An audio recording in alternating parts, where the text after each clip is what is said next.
TV के खास कार्यक्रम खास खबर खास नजर में आपका बहुत स्वागत है। मैं हूं आपके साथ गुंजन लोधी। कार्यक्रम की शुरुआत करेंगे 4 बड़ी खबरों के साथ। सबसे पहले बात करेंगे मध्य प्रदेश विधानसभा के विशेष सत्र की, जहां नारी शक्ति वंदन विषय पर चर्चा के बीच सियासी संग्राम, सियासी हंगामा देखने को मिला। सदन के भीतर महिला आरक्षण से जुड़े बिल पर पक्ष और विपक्ष के बीच तीखी नोकझोंक हुई तो कांग्रेस विधायकों ने विरोध जताते हुए वॉकआउट कर दिया। और इसी बीच विधानसभा के बाहर भी हाई वोल्टेज ड्रामा देखने को मिला, जब कांग्रेस विधायक अभिजीत शाह ट्रैक्टर ट्रॉली लेकर विधानसभा पहुंचने निकले। जहां पर दूसरी खबर में बात करेंगे भारतमाला घोटाले में ईडी के एक्शन की, जहां ईडी ने अपना जांच का दायरा बढ़ाते हुए कुरुद में पूर्व मंत्री अजय चंद्राकर के रिश्तेदार के घर पर छापा मारा। इसके साथ ही जमीन कारोबारी गोपाल गांधी और उनसे जुड़े अन्य ठिकानों पर भी दबिश दी गई। तीसरी खबर में बात करेंगे पीएम मोदी के उत्तर प्रदेश दौरे की। 28 और 29 अप्रैल को पीएम मोदी यूपी आएंगे, जहां वे वाराणसी और हरदोई में करोड़ों के विकास परियोजनाओं की सौगात देंगे। 28 अप्रैल को प्रधानमंत्री मोदी काशी पहुंचेंगे, जहां वे विशाल महिला सम्मेलन को संबोधित करेंगे। और 29 अप्रैल को हरदोई पहुंचकर गंगा एक्सप्रेसवे का उद्घाटन करेंगे। और आखिर में रुख करेंगे उत्तराखंड का, जहां चारधाम यात्रा श्रद्धालुओं को खूब आकर्षित कर रही है। इस बार रिकॉर्ड तादाद में श्रद्धालु चारधाम यात्रा में पहुंच रहे हैं। जानकारी के मुताबिक अब तक चारों धाम बद्रीनाथ, केदारनाथ, गंगोत्री और यमुनोत्री में 2,38,590 से ज्यादा श्रद्धालु दर्शन कर चुके हैं।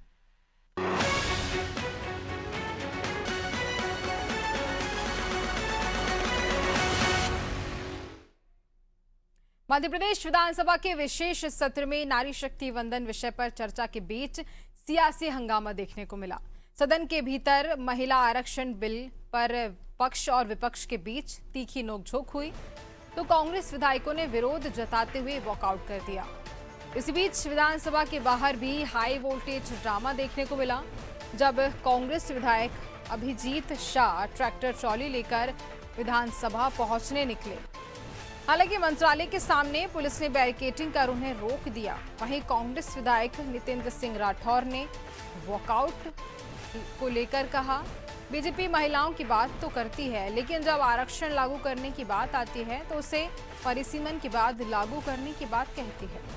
उन्होंने कहा कि जब महिलाओं को अधिकार देना ही है तो परिसीमन का इंतजार क्यों किया जाए, इसे अभी से लागू किया जाना चाहिए। वहीं इस मुद्दे पर मंत्री कृष्णा गौर ने कहा है, संसद में बिल गिरने से देश की महिलाओं को बड़ा झटका लगा है।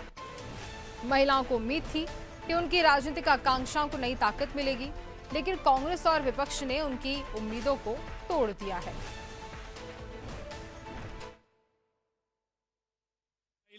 महिला आरक्षण का स्वागत है, चर्चा होनी चाहिए, पर किसानों पे भी चर्चा होनी चाहिए कि नहीं होनी चाहिए। आज मध्य प्रदेश का किसान जो है 64% आबादी रखता है मध्य प्रदेश में, उसके बारे में भारतीय जनता पार्टी कोई व्यक्ति बात ही करना नहीं चाहता है। 2023 में लोकसभा में महिला आरक्षण पास हो चुका था, सर्वसहमति से पास हो चुका था। फिर क्या कारण है कि 2027 में फिर से आप लेके आ रहे हैं, 26 में फिर से आप लेके आ रहे हैं? सिर्फ इसलिए लेके आ रहे हैं ना क्योंकि आपको वोट बैंक की राजनीति करनी है। सच्चाई ये है कि जो बिल पास हुआ था उसमें स्पष्ट लिखा हुआ था कि पुनर्जनगणना की जाएगी और जनगणना के आधार पर 33% आरक्षण दिया जाएगा। अब आप कह रहे हो 2011 की जनगणना उठा ले, ऐसा क्यों? आप ही ने बिल पास किया था। अगर आपको 2011 के हिसाब से बिल पास करना था तो 2023 में करा लिया होता, आपने क्यों नहीं कराया? ये परिसीमन की बात तो कांग्रेस कर रही, नारी सम्मान की बात है, बराबरी का अधिकार नारी जाति को मिलना चाहिए। नारी को तो वैसे सम्मान की पात्र है। सनातन संस्कृति में जब भी परीक्षा हुई तो नारी की परीक्षा हुई है। वो सीता माता की परीक्षा हो, मनसुइया माता की परीक्षा हो, सावित्री मैया की परीक्षा, नारी हमेशा परीक्षा देती रहेगी।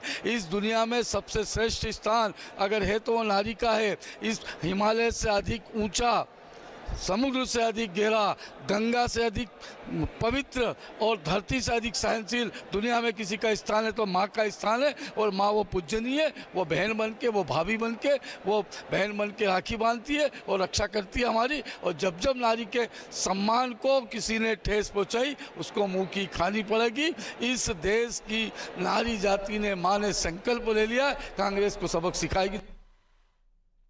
इसी खबर पर ज्यादा जानकारी लेंगे, सहयोगी दिव्या हमारे साथ लाइव जुड़ रही हैं। दिव्या, एक बड़ा मामला, लगातार इस पर सियासत देखी जा रही है जहां बीजेपी लगातार कांग्रेस के लोगों पर, कार्यकर्ताओं पर आरोप लगा रही है, तो वहीं विपक्ष का ये भी कहना है कि सत्ता पक्ष के लोग, बीजेपी पार्टी सरकार खुद नहीं चाहती है कि महिलाओं को उनका अधिकार मिले।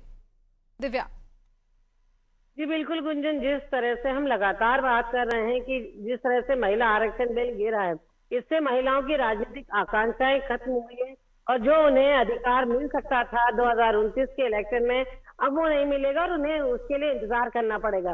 भले ही सत्ता पक्ष और विपक्ष एक दूसरे पे आरोप प्रत्यारोप लगाते रहे, आज जब सदन में चर्चा हो रही है तो यही देखने को मिला कि जो सत्ता पक्ष के जो महिला नेत्रियां हैं, जो महिला विधायक है, वो विपक्ष पे निशाना साधती नजर आई। उसी के साथ जो मंत्री है कृष्णा गौर, उन्होंने भी कहा कि ये महिलाओं के साथ बहुत बड़ी ज्यादती है, उनके साथ अन्याय है कि अगर ये बिल पास हो जाता तो आज महिलाओं को आरक्षण मिल जाता।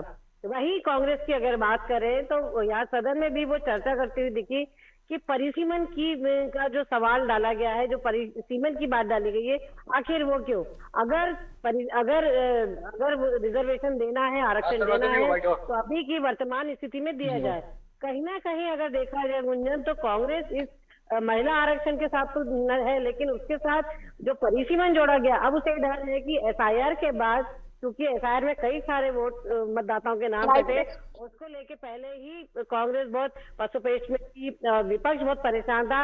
उसके बाद अगर परिसीमन होता है और अगर अभी की फिलहाल होता है तो कहीं ना कहीं बहुत बड़ी दिक्कत खड़ी हो जाएगी और जो पूरी एक राजनीतिक लड़ाई है वो कहीं ना कहीं सिमट जाएगी। और यही कारण है कि अब विपक्ष जो बात कह रहा है कि जो 543 सीटें सदन में, लोकसभा में, उन पे वहां पे आरक्षण दिया जाए और मध्य प्रदेश में 200 सीट